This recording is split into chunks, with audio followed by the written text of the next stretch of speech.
Okay. Well, I am here with Erin Owens Mayhew. Nice to have you on the show finally. Yeah, I know it's been several months that we've been trying to coordinate this, so I'm glad to be here. I know we both just have had really busy lives, which Mm. is understandable and lots of things going on. So it's nice to finally see you. Um, we most people, because you have, Instagram, it's so static and you kind of just, never get to like really get to meet the people. So I love when I get a chance to meet the people that I've been following. So Right. yeah. So I know today we're going to talk about you and also, of course, Backcountry Foodie, which, I'm intrigued by and understanding kind of how you've incorporated the outdoors into your kind of business life and just melded those together because that seems like such a cool thing to do, right? Like we always want to, it's kind of second to hiking for a living. It's a dream job. Yes, yes. So, but to start out, you gonna tell me a little more about you and how you got into, I guess, hiking and the outdoors. Well, I've been a dietitian now for right about 20 years, and a backpacker for about just as long. I didn't grow up in the mountains. I grew up in Kentucky in a small farming town. So it wasn't until after graduate school when I moved to Seattle that I actually learned about mountains and how amazing they are and how much I really enjoyed being outside. So my first backpacking trip was in 2001. And I'll never forget it because I wore blue jeans, cotton t-shirt, like a 70-liter pack that I bought at an REI garage store, a garage sale rather, and mountaineering boots that you don't normally wear on a backpacking trip when there's not any snow. So I will never ever forget that first trip. And it wasn't until 2017 when I quit my job. I'd been a clinical dietitian working in a hospital all those years, working in pediatrics, specifically in children with special health care needs. And just the hospital, it just changed. It wasn't what it used to be. I wasn't caring for patients like I wanted to. So I needed to take a life change. So I quit my job after, I guess then it'd been about 8 years that I've been at that single hospital. So I decided I was going to through hike the PCT. And in preparation for that, at the time, I was still a relatively newbie to DIY food. I'd really never tried it Hmm. before. I was just eating mountain house meals, and Okay, and you how just much can't. sodium isn't are Right. in those meals? Like, I don't even want to look at it. It's kind of Right. akin to like lean cuisine or Stouffer's meals. Right. Like you get what if you're gonna get something prepackaged, yeah, eat at your own risk. Right. And at the time, like I said, that's I'd Hmm. only been on three, maybe a 5-day backpacking trip was the longest I'd ever been on. So it was easy to grab Mountain House, off the shelf and Yeah. go for a quick trip. That's just what I did. But once I realized, number one, I couldn't afford 5 months worth of Mountain House. Number two, I knew I didn't care for the flavor of them that much. So the Hmm. thought of eating that and the sodium and just those things, and then they're huge. The portion sizes are huge. The bags are huge. I was like, I can't physically carry all this food, so this isn't working. Hmm. I'm a dietitian. I'm not going to, and two, the fear of losing weight. At the time, I was a long distance trail runner, so I was pretty lean. I didn't have weight to lose. Hmm. So the thought of going home because I lost too much weight, not being able to carry food just wasn't an option as a dietitian. So that's when I started playing in the kitchen, and just lo and behold, I'm good at it. I enjoy the number crunching. I'm a type A personality, so it comes natural to me. I'm really good at it. And then it just turned into, I got back from my trip and I wrote a cookbook, and that's since turned into Backcountry Foodie, which is an online platform where I develop recipes and meal planning tools for backpackers. And it's now my full-time job. And it's just kind of since 2017, it's taken off. And the last 2 years, it's also been my husband's full-time job. So for him too, it was kind of a nice transition getting out of his old workplace where he was stressed and that kind of thing. So, and we've been traveling in a van for 2 years, which is a little unique piece about us too. So we've driven 70,000 miles in a little 2.5 years. Wow. Yeah. So I can tell that you're a planner. So I mean Yeah, that was pretty very pretty much. clear. You have to be a planner. And then when you were talking about, it, I was thinking, well, first, when you mentioned the van, just at the last thing, I was like, well, you don't have a lot of room. No. I mean, the same as backpacking, right? You're kind of transitioning that thought of, well, I only have so much I can carry with me versus resupplying and things like that. And you were talking about the volume of getting the prepackaged meals. So how do you make it count? I mean, that's what I was thinking. Like, you have to make every ounce count when it comes to nutrition. And it sounds like, being a dietitian, right? You kind of already have that knowledge of how to how to translate that. So what was so when you were going and planning for the PCT, how did you, figure out like, okay, what kind of meals am I going to have? What really went into that whole like mindset? Well, and I've learned a lot since then too. Mm-hmm. So what I was eating for the PCT has even transitioned to, I just tried to thru hike the Colorado Trail. So they've all been very different things with time. Just I've been my own guinea pig. Mm-hmm. So I've tested all this on myself. And I'm a truly believer being a dietitian to, like you just said, make every single bite count.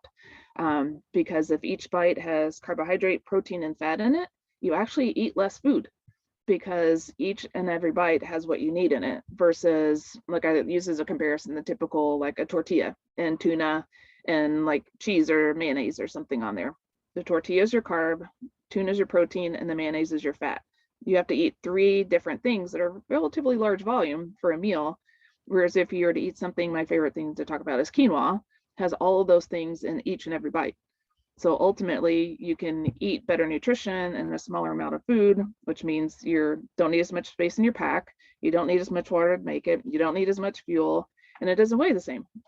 So it's just, again, being the dietitian, I have that know-how. So that's where I'm teaching people how to do that themselves now. No, that's interesting because you kind of hear about the hiker mindset in regards to food, and it is like, oh, I'm going to have the jar of peanut butter or the tuna packet and the tortillas and American cheese or whatever, and put it all together. But how do you transition to realizing like that quinoa is maybe it's not the thing you see at the dollar store, Dollar General when you're trying to get your white bread or whatever you're Mm-hmm. getting from there. How do you help people kind of figure out how to plan to, get those meals, and so you're not kind of in that town situation where you're going to a place that really doesn't have healthy food for you? That's actually a really good question because one of my strong beliefs too is taking my home diet into the backcountry. Mm-hmm. So and a lot of the folks that eat the nor-rice sides and the honey buns and those things, that's not something you would normally eat. So those are things that might be inexpensive while you're thru hiking, but they're not going to be the healthy options that your body's going to best function with. And I like to think of good food as investing in your health and your diet. I mean, we spend hundreds of dollars, thousands on tents and backpacks and Mm-hmm. all those things. Why are we okay with spending $1 on something that's not going to help us feel great when we're hiking? So one of those things, like I was saying, as I take my home diet is, if you like to eat cold cereal for the morning, buy a box of cereal and some whole milk powder. And those are really easy things to get at the grocery store. They're not expensive. They're easy to put together. They're shelf stable. And it's what your body's used to already digesting those carbs and proteins. And it doesn't have that really sugar high like a honey bun would. Or I eat candy. I like Sour Patch Kids. Yeah. But there's a time and place for them. Yeah, I use yeah. them for like an energy boost. I don't live Uh-huh. off of them. Yeah, you're not Um, advocating that we totally get rid of all those, Right. No, fun absolutely things. not. Yeah, no. Another believer, like, food makes you happy. So if you're eating things again that you don't normally eat, that you're just eating because that's what's there, then that's also going to have an effect on your hiking experience. So something else that, like the oatmeal packets, is something that's really common for people, is just picking those up. But those are, like I was saying earlier, just a carb source. So if you add in some milk powder, which you can buy at the grocery store, buy a little packet of nuts that you can get in like the baking aisle, maybe get some dried fruit or something, you can get a small packet, put all that together, then you actually have a really solid breakfast that's going to get you a lot further than just buying those instant packets of oatmeal. And it still takes the same amount of time to Yeah, make in the yeah, morning. Yeah. yeah. Just dump it all in a bag. And if you're thru hiking, you could get gallon-sized Ziploc baggies, dump it all in a huge bag, and then you can eat on that for the next 3 to 5 days. So, you know, you were talking about when you started out about that you lived in Kentucky and then kind of going to Seattle in the mountains. Um, it made me think about that each region is going to have a different component. Trails. Uh, if you're doing a long trail, for example, you're going to hit a lot of different places, right? Like let's just say the PCT, right? Like going from the desert to the alpine type region, how does nutrition factor into the different regions and different, environments, ecology, the temperature and stuff like that? And I'm glad you're asking these questions. These are great. This goes for me, that 2 pound per day rule. I Uh-huh. really hate it because of this very reason, because 2 pounds worth of food may work for one trip, but what you packed for, like you said, the PCT and the desert is going to be very different from what I just did on the Colorado Trail, having to be up at altitude where your energy needs can be almost 25% more calories. So you need to think more about the amount of calories that you're packing in nutrition versus just the weight of the food. If you're in high heat situation, like if you're on the Arizona Trail and it's really hot, your energy needs can actually go up by 30%. So that's, each and every trail should be treated differently. And even during the trail, like you said, the PCT, you go from the desert to the mountains and then you're going back down to like Oregon's fairly Hmm. easy to hike. So you don't necessarily need the same amount of nutrition throughout the trip. You adjust it accordingly, which for me is easier said than done Yeah. because it does take a little extra effort. But again, every single hike should be treated differently. Do you help people with not just like, because like you were saying, like a long trail, you have to think of, well, your needs are different when you first start out, then you're hiking Mhm. longer days, or your terrain's going to factor in. What about, just people that are doing a weekend backpack? Should they still be concerned about their nutrition the same way? Absolutely. Not as much as, because you're able to go home at the end of the day and have a good Hmm. dinner. So you're not having to be as concerned about needing to recover and do it all over again the next day and the next Yeah. day kind of thing. But you're still at risk of running out of energy late in the afternoon, especially if you have to drive 3 hours to get to the next town after you've gotten in the car to eat dinner. So you still need to eat plenty of snacks. You still need to increase your calories a little bit. You don't have to go like super over and above what you normally do on a regular day. But it's just important on day hikes as it is for long distance trails or even just like a weekend warrior kind of thing. Hmm. So you were talking how you're the guinea pig for yourself, right? That you've Very much learned so. you've learned along the way. Um, so tell me about a meal you would have taken with you on the PCT, and now how you've altered that meal, in the last several years of like how you would look at it today, kind of how you've changed. I can't eat couscous anymore because back then couscous was so easy. It rehydrates really Uh-huh. well. It's easy to add things to. Um, but the amount of the large portion that I need to be able to get the calories in is just too big for me. I've learned that with time that I was having to force myself to finish it all. Yeah. So now I've transitioned to more like, I love bean dips. I love hummus. Just the portion sizes, because I can add olive oil to it and it's just naturally more calorically dense.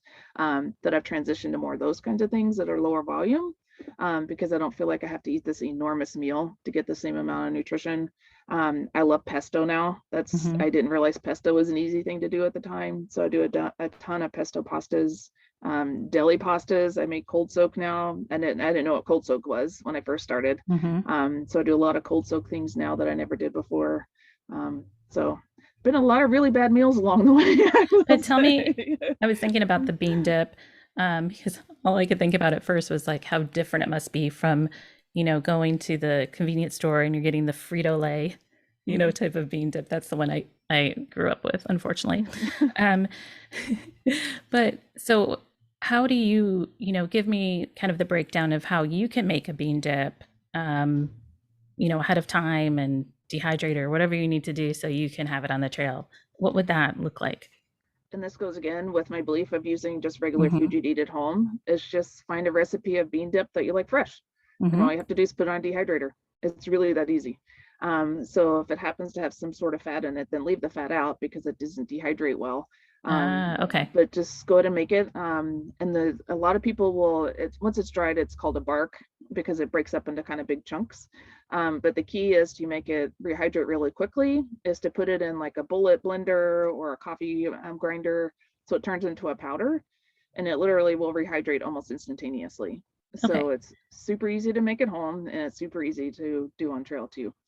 So what you're doing is you're first dehydrating, then even like before you go, you're Mhm. breaking it up in the blender just so you get it into that powdery format, and Right. then you're putting um, just water. and Just water, just water. Wow, just water. That's it. that's so simple. Yeah, it's super easy. And yeah, so like a lot of times our black bean dip everybody loves. So I Hmm. always recommend making 2 portions because you're gonna want to eat it fresh. So Hmm. go ahead and make it fresh, and they're shelf stable for a long time. So you can make a huge batch early on in the season and just work on it throughout your hikes. So when did you have that aha moment of, oh, other people would find value in my recipes, of what I've concocted? On the PCT, when people were emailing me and text messaging me on Instagram saying, "Where are you? I want what you leave in the hiker box." What did you leave behind? I'm a day behind. Can I have it, please? Can So you yeah, stash it somewhere? Stash it right. and yeah, I hide did, it so no one yeah. else gets it. I didn't think anything of it at the time. I was just trying to fuel and make myself better, Hmm. eat better, and it just really took off. And towards the end, when I finished and I did the Oregon Coast Trail the following summer, people are like, "You need to publish these." So it's when I did my own cookbook, which I Hmm. don't think I'll ever do again. Self-publishing is really hard. I've done a little bit of that, but yeah, nothing, yeah, is like a cookbook where you're probably taking the pictures of the food too, and oh wow, all of It that was a stuff. lot of work. So Where do you have your cookbook available right now? Is it somewhere like I could get on Amazon or things like that, or is it through your website? we've transitioned everything to the website Okay. because it went off the market because we had so many problems with the publisher Hmm. that it just wasn't worthwhile. And it's easier for people the way the website is designed is you can use it when you're through hiking, as you can pull up the recipes on your phone. It makes a shopping list, so all those kinds of things are more user friendly than having a paper book. On the website, you can print out all the recipes in PDF if you do like to have paper. So we do offer those both options. But yeah, so the paperback's not available anymore. Okay. So for those of us who like the tactile feel of things, Mhm. we'd have to print it out. Right. Print it out, 3-hole punch, put in a binder. And put in a binder, which I'm that way. I love my cookbook binders, so Yeah. I actually prefer it that way. So what kinds of things then do you offer as part of Backcountry Foodie? So we talked a little bit about, the recipes, of course, but tell me kind of how that, works. If there's also some coaching, what kinds of things do you do? I have quite a few things. Hmm. So we have 3 different levels for the platform. There's a recipes only platform where if you're just looking for recipes, then we have that. Um, and then the next one is what we call our basic meal planner, which is the recipes plus literally a basic meal planner. Instead of doing all the spreadsheets yourself and doing all the math by hand, it's just a plug and play. You drop all the recipes you want into a meal plan. It adds up all the nutrition. It adds up how much weight. It tells you how much water you need. It tells you how much olive oil you need to pack. And we have commercial foods in there too. So if you don't want to make it, you can drop those things in. In the coming months, we're going to have people submit their own recipes. So if you have your favorite recipe, I'll add those in for you. So it's just really a plug and play. It makes everything a lot easier. Then our next level is our premium level, and that's when I add in all the master classes that I like to teach. So right now I average about 2 per month. I teach about what, when, and how to eat while you're hiking. I teach about dehydration and how to manage that. I teach backpacking 101, which is all the different meal planning styles and food prep styles. And I'm getting ready to do a new class about high altitude nutrition and cold weather based on my recent hike on the Colorado Trail. Ah. So I do those. We do YouTube videos. Hmm. I do offer one-on-one nutrition coaching for people that are just really struggling and want just somebody to like just do it for me. Hmm. Have a busy lifestyle. Just I need help. I'm struggling, so I do that. We have a blog that I have nutrition interns that I take on during the year, so that's part of their jobs is to write Okay. blog posts for us. So we have a wide variety of things that we do. What you were talking a little bit about your last hike. You did the Colorado Trail. Did you what time of year was it? Just recently? Yes. So I just started, I want to say it was July 23rd. I don't remember the actual date, Yeah. but it was towards the end of July. And I struggled with loss of appetite from day one, and it just never got any better. So I wasn't able to finish. It's a Mhm. 458 miles. I only made it 306, which I shouldn't say only. Yeah, it's like It's still 300, it's still that's a 300 lot. miles. Yeah, still a lot. But I ended up just getting really sick. I ended up having a really bad cold. It was absolutely miserable. It just wasn't Yeah. fun. So I ended up getting off trail early. I guess I was going to ask you, like, I mean, maybe that was your body not liking the altitude. I'm just trying to understand, like, besides just being sick, but when you said you started out with no appetite, um, what are some tips for when that happens for other people? Because I think that is not, I guess, that uncommon, like when No. you start hiking. So, what do you recommend in that situation? Oh, and I think there were a lot of things going on when I started is that actually I have to admit, I didn't train for the hike at all. So Hmm. I put myself under a lot of stress physically that I wasn't used to. So that's really common for people is your body's just shifting metabolism. And like I was saying, your energy needs go up, but you're not necessarily hungry enough to make up for that energy need. So there's loss of appetite there. Storm anxiety was something that I wasn't used to as I was constantly running from storms in the afternoon that were usually Hmm. right around lunchtime. So I didn't want to stop and eat for lunch because I was too busy trying to get down off the ridge, get up and over the pass. So what I ended up doing was transitioning my lunch into like a really late lunch around 3 o'clock. And then too, like I said, I was sick, so I didn't feel like eating. So I drank most of my nutrition, which was really unusual. I love having little snack drinks, those kind of things, but in the morning I was just too tired, so I'd have a smoothie for breakfast, and then I was rushing through the day, so I'd have more meal replacement drinks for lunch, and then I finally actually have a real meal when I get to camp, usually between 2 and 4, and then I have another meal, which is a drink at usually 6 or 7, because I was just ready to go to sleep because I was just so tired. Hmm. um, that and snacks too are super important. So you really need to eat something every 60 to 90 minutes, even though you're not hungry, because you're going to crash and burn and just feel that much worse.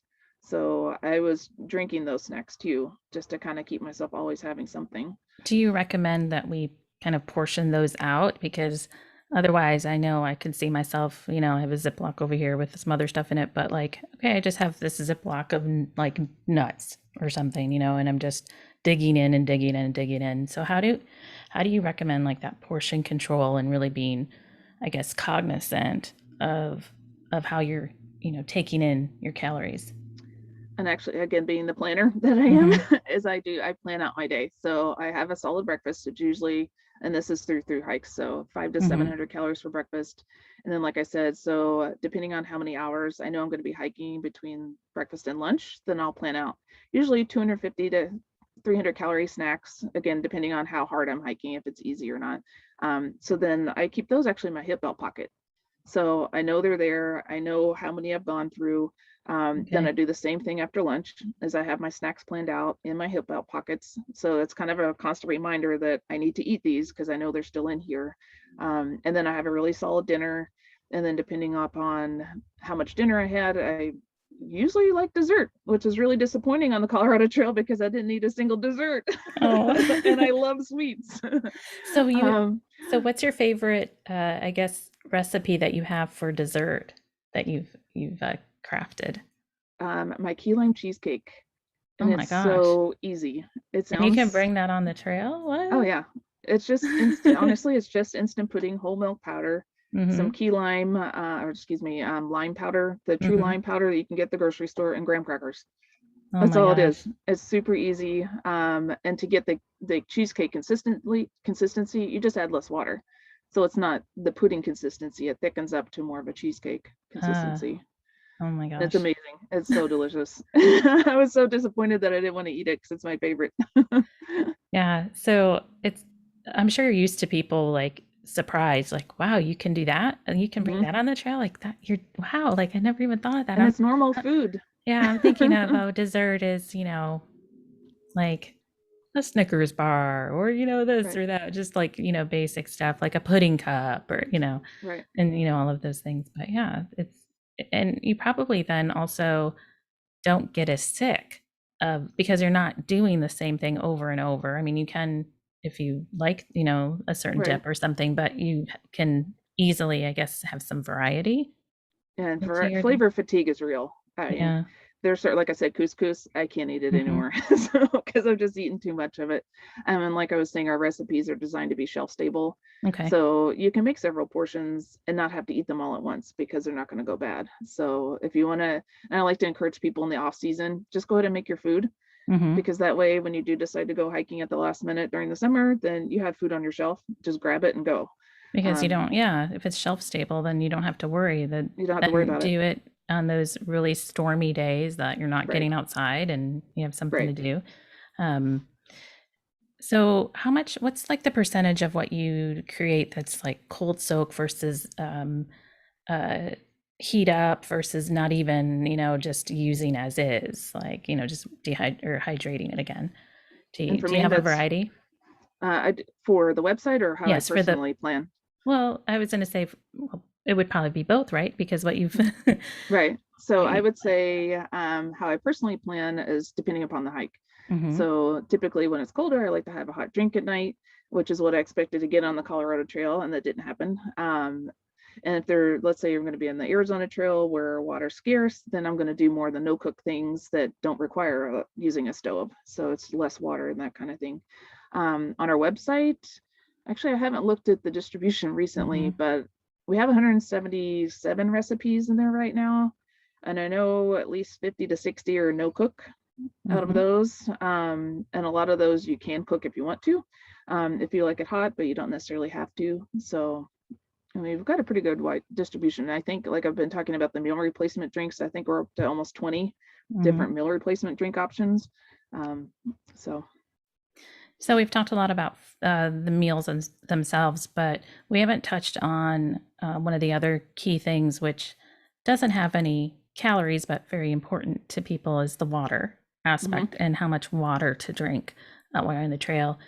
Um, because I do hear about, especially this summer, it seems it's just some areas of the country have been extremely hot and people have had heat exhaustion, or several people have been have died on the trail. So what kinds of things from a dietitian standpoint do you recommend to people about hydration and how that fits into your meal plan? it plays a huge role in how you feel. As little as 3% weight loss from sweat can Mm-hmm. affect your performance. So, as an example, let's say you weigh 150 pounds, that's only 3 to 5 pounds. And that's easy to lose that amount of sweat if it's really hot. That's really going to affect. So, and you don't want to wait until your mouth is dry. You don't want to wait till you're thirsty. You don't want to wait until your urine is orange because Mm. you're already past the point. And it takes a lot of work to get caught up too. So what I usually recommend, and there's no one recommendation that works for everybody, Mm-hmm. unfortunately, because we all sweat differently. We all have different amount of salt in our sweat. Again, as a hike, every hike's going to be different. So kind of my easy thing to think about is like if you're just barely kind of sweating, a half a liter to a liter per hour. So if, and the two of one of the things I do is I carry all my water on the outside of my pack, because that way I can visually know how much I've gone through versus having like a Oh, camelback where bladder. you have bladder, you don't have any idea really how much is left in there. So I like carrying my water outside so I can keep a good count on what I'm doing. Then the next level would be if you're kind of moderately sweating, your shirt's wet, then it's a liter to a liter and a half an hour. And then if you're really drenched, then you could drink up to 2+ liters per hour, which is a lot of water. But if you don't consume what you're losing, then you're really just not going to perform as well. Mm-hmm. um, so we've not touched on a bit about kind of how you hike. We've talked about the food and all of those things, but for the Colorado Trail, you said you didn't necessarily train for this one, but like, what did you set out with? Like, what are besides the food? Do you what kind of like sleep system do you have? And I know that all fits into like how we Mm-hmm. feel. So I'm just curious to know like the other aspects of how you plan for your hikes. So very much so. So knowing that I hadn't trained, so Mm-hmm. I started out fairly easy. I was doing 10 miles. I was only hiking for 2 days at a time and then taking like a Nero day just to Mm-hmm. rest. Because actually my greatest fear going into it was getting injured. I was terrified of getting injured and going home early because that's what happened on my PCT hike, my Appalachian Trail hike, and my Wonderland Trail hike. So I was like, you know what, this season I'm not going home because I get hurt. I'm going to be smarter. So early on, I didn't hike hard. I didn't hike fast. I took plenty of breaks to stretch. I did a lot of self-care during the Colorado Trail, which helped a lot. I never had a single pain, no aches, no soreness, no injuries. And then just as time went on and I felt stronger, I would hike longer days. And unfortunately, because I was sick, I still only could hike 2 days in a row. I just felt that bad, which is unusual for me. Normally on other trips, I could hike 5 to 7 days without a problem. And like you're saying, sleep system, extremely important, at least for me, is your body needs that time to, your muscles need to recover. Yeah. So that's where I carry extra weight. I have the Xped Winterlight sleep pad, which I want to say is probably 3 inches thick. I mean, it's super duper heavy and comfy. I actually sleep fairly well. And I use a quilt too, because over the years I've learned that I can't sleep in a mummy bag. I toss and turn too Oh much. my gosh, me too. So Yeah. I just get all tangled up and I don't sleep well. So I've learned with the quilt that I can close it up if I need to. I can leave it open based on the temperature. And even this trip, because again, I felt so bad, I took a pillow, and I've never done that before, but I just needed to sleep well. So I took a little inflatable pillow to use. So I was luxurious this trip So when it the comes to sleep sleep. pad, does that go outside? Are you putting it then outside your pack? Or No, does it mine actually? actually folds up really flat, and it's actually Oh, serves as the base of my backpack. And it's so big and thick that it actually makes my backpack stand upright. So it's the very last thing that's in my pack on the bottom. okay. What kind of so what kind of pack do you carry? I have an old school because it's 4 years old. I was actually told I'm a retro hiker Retro. because I use gear that's over like 4 years old. Oh my gosh. I have an Exos 58 liter, I think is what it is. But I've taken off the lid because I don't use it anymore. I've gotten to where I've got about a 12-pound, 10 to 12-pound base weight. Okay. So it's actually significantly larger than I really need, but I don't use stuff sacks. So I just throw everything in, and it's actually full because it's just so puffy because I haven't squashed anything in there. But I love it. It's one of those packs that fits. I don't get hot spots, and I'm actually going to send it to Osprey to see if they can refurbish it for me because I Oh, don't want to get rid of it. yes. No, that's There's lots I of holes mean, in it. oh, oh, is it holes from just wear and tear or from It's wear and critters? tear. No, Okay. from wear and tear. Because I was going to ask you too, you know, are you using, I guess for the Colorado Trail, do you have to use a canister, bear canister at all? Or are you, I used an um, earth sack okay, with so, a op sack inside. A lot of okay. folks do use bear canisters just because they're so easy. Mm-hmm. Once you do a lot of hiking above tree line, there's not really a place to Yeah. hang bear bags. But I was so terrified of storms that I always came back down to tree line to sleep. So it Okay. wasn't so much a problem for me. So it ended up working out okay. And normally I hang my bear bag. So that was actually a new thing, having the heavier earth sack. I usually have a Cuban fiber Mm-hmm. bag that I normally hang, but just for this trip, knowing that the tree limbs were a little different than like in the other parts of the country, that it's going to be harder to hang, that was kind of the system that I took. So are these, do you actually hang it or do you like tie it around something like a couple hundred feet away from I your, tie it around the tree, just tied kind around of the the tree? base That's of what I thought. as Okay. high as I can reach. You just tie it around. Okay. And actually, I learned on a YouTube video to make like a slip knot with a carabiner.